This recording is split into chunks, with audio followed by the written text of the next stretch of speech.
So you're fit. Now what? Hi, I'm Lane Chess. Hi, I'm John Wynn. And this is Movement Freedom with L&J. Today we're going to talk about foot health and what that means. A lot of us have knee, hip, low back pain, and what we're going to do is talk about the first point of contact we have with the ground, our feet, and why that can have an impact upstream into our ankles, knees, and hips.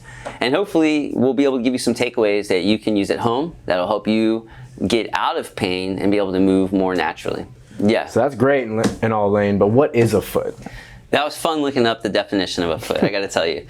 There was a lot of different information out there, but I kept finding a very similar thread, which was multiple places state that it's considered the terminal portion of a limb, which bears weight and allows locomotion.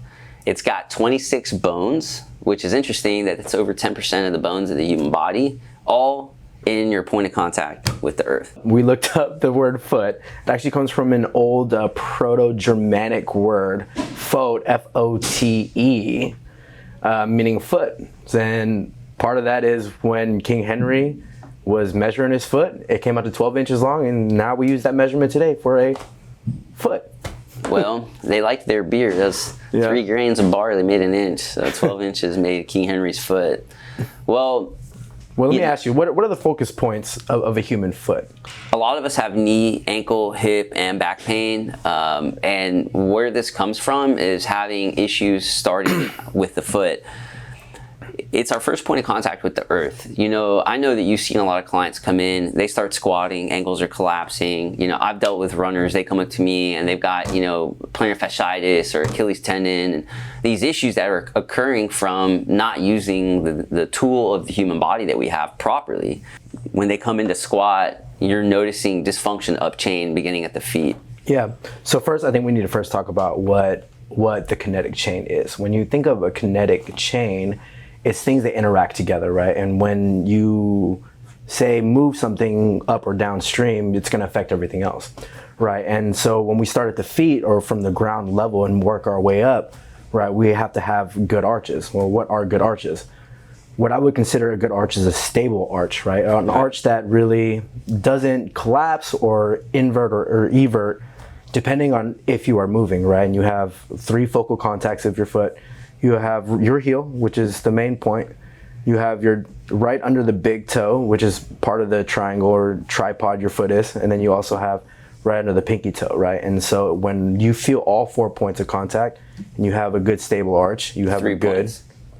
3 points. Yeah, you said 4, yeah. You're like 1, 2, 3 points of contact, you have a stable foot and a stable arch, right? Well, having an unstable foot or unstable arch, what happens is, say you are squatting, right? And now you go down to your squat and your foot collapses in. Well, now when your foot collapses in, the ankle is going to follow that, right? And as the ankle follows, the knee follows. And now as your knee shifts in, or you get valgus collapse, quote unquote, right? Your hip starts to shift and you start to see these imbalances or asymmetrical patterns up and down the chain, but it all started from your foot. Right? Yeah, absolutely. And, you know, whenever I've seen clients that a lot of times, you know, we're dealing with their feet being so constricted that they've lost how to actually use them. I'll take my client's shoes off a lot of times, and if it's somebody I hadn't worked with before, say we're coaching a class and they come in off the street and they kick off the kicks, and I'll take a look at their foot, and even if it's in a sock, you'll notice that sometimes like that big toe's kind of bent in, or there's all this compression between the toes. So right away we look at that and say, all right, this person has lost the ability to use their foot properly. We need to establish a protocol to mobilize these feet to help these customers splay the toes. Once they can do that, they can grab and you know, once they do that, they can grab the earth and use the foot the way it's designed. But until that point, we're stuck. The main thing we want to see is that the knee is able to externally rotate, right? Which, if our arches are collapsing, okay, that's going to be pulling the knee in. That's the opposite of out. Let's talk more about that stable arch. So a lot of times people, we see them let their foot act passively on the ground. They allow their feet just to kind of be pods that they stand on, whereas we need to see active feet. They're not able to reach their true potential because they've lost the ability to articulate movement. So I think we're still hovering around. What's happening is we need to see that we can mobilize the tissues of the feet. Well, Layn, so we're talking about personal training clients, and from my experience, and I'm a personal trainer. Well, I know you've been dealing with a lot of running athletes. What do you normally see in your running athletes? And I'm glad you asked. A lot of times I've dealt with mechanical issues, and what that means is when people are running, it's a lot of times because they've had a thick sole on their shoe, they think, oh, I'm supposed to heel strike. When you walk, you stride with the heel to the toe. When running, you should midfoot strike if you're doing a more like casual run or endurance run. As you start to speed up, you start to point the toe more, and as you get into a full-on sprint, you're digging those toes in and you're forefoot running. The issue though is a lot of people running will heel strike and they end up with shin splints. That's one of the biggest problems I've seen, and they think that there's something wrong, they think they've got problems, and reality is the muscle in the front of their shin is working very hard to keep their toe from smashing the ground every time they hit the heel. So they can eliminate those shin splints immediately by, stretching that toe, stretching the shin, stretching the toe, doing ballerina toes, which we'll talk about, stretching the shin out, but furthermore, making sure they change the stride pattern. Mechanically, they need to be making sure they're landing midfoot or going into the forefoot striking. The other issue I have is when people get a little bit too excited and they go into, and you'll see them, they look like kangaroos running down the street, and they're just forefoot striking and popping off the ground, and they don't even let that foot relax. I don't know how I would view a kangaroo running down the street. I might turn around and run the other direction. But no, I mean, you see they kind of like, they're like on pogo sticks, boing, boing. And when you see them running like that, they can last so long, but eventually those are the ones that end up with plantar fasciitis. They have Achilles tendon issues, and it's because they're overworking that forefront striking, and they're not allowing the mechanics of the arch to absorb. Part of the arch is to absorb the impact or the momentum of our run, our locomotion, and transfer it into the next stride. If you're locking that toe, once again, if we're squeezing our toes together and not allowing the foot to splay, we're going to constrict our ability to transfer that energy forward. Number two, the other problem is if we're dorsiflexing too much, plantar flexing too much, hence kangaroo running, and forefoot too much into the ground, we're going to eliminate the arch's ability to absorb some of that momentum, and instead all of that momentum is going to go straight into those muscle tissues, and when those tissues get tired, they break down quicker, you're going to get sore faster, and or over time, that's when you start to have plantar fasciitis and Achilles problems, because I look at those death by 1,000 cuts, and then tell people a lot of times, love Kelly Starrett says, pain is a lagging indicator that something is wrong. So by the time that people are starting to feel that Achilles, the problem has already begun months earlier usually. So going back into mechanics, when it comes to running, I cannot emphasize enough I really wish people learned how to use their bodies before they started to use them. And unfortunately, when we put on these shoes and we do these things as little kids that we've been programmed through from our parents, etc., well, we get walking around in these things. By the time we're 10 years old, we've completely lost function of our feet. And further, what we understand, how our foot works, is a complete misperception. And we need to go back to thinking barefoot, contact with the earth, thinking about thousands of years ago, all we had was flat leather skins to wrap our feet with, and that's how our bodies have evolved. So I'm not saying we need to go out in leather skins on the street, but let's try to get back to as much of a functional pattern that we can. That's powerful. I like that. So with, with our audience, what are some takeaways that they can take from this podcast and be like, hey, what are the next steps for improving my foot health? Yeah, so starting, one of the circling themes that has been going on through this conversation has been mobilization, right? We have to mobilize these feet. The more that we can articulate our feet like we can our hands, the better off we're going to be, the more functional we're going to be, the more stable we're going to be, and truly more mobile we are. If we can mobilize the toes, that's upstream, going to get through the ankles, into the calf, into the knees, and the hamstring. So all starts mobilizing with the feet.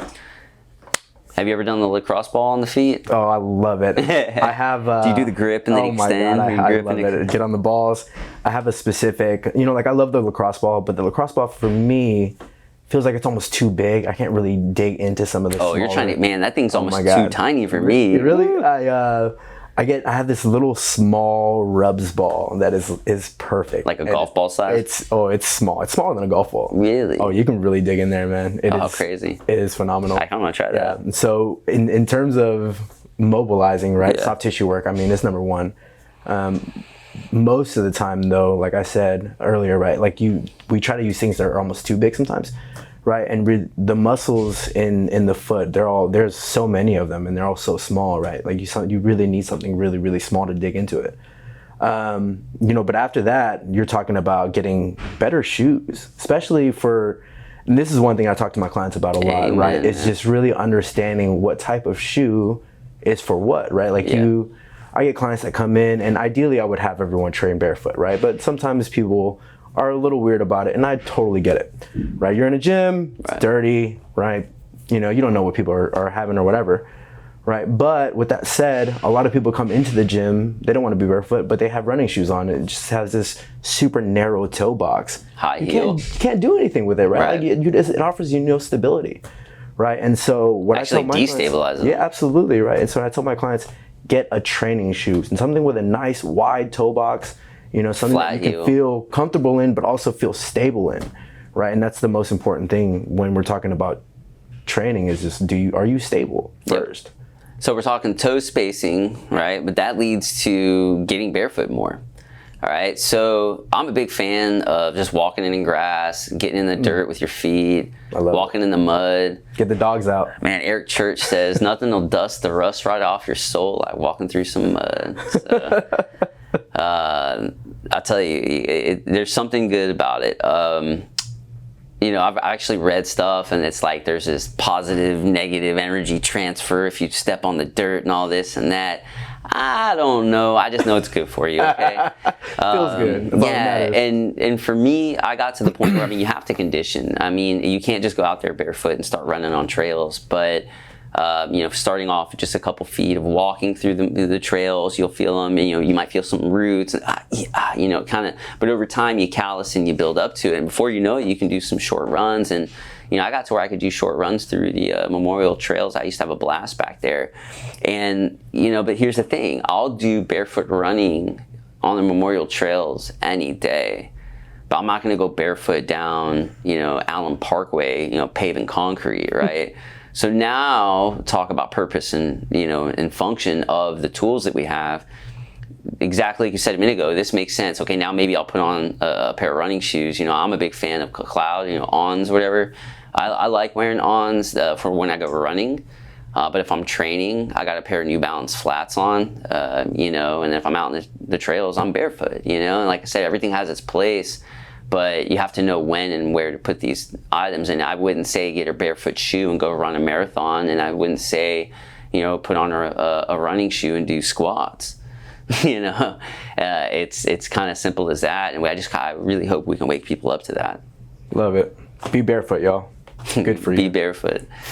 Another thing I want to touch on is the ballerina toes. Yeah, I love doing ballerina toes. It feels stretch, great. y'all. It's a stretch. It feels great doing ballerina toes, but at the same time, the craziest thing I ever saw was a guy actually curled his toes all the way in and walked on his toe knuckles, like curled them in completely, and was a ballerina toes, completely extended ankle. It was nuts. I wish I could find that video. Maybe we can find it and post it after the show.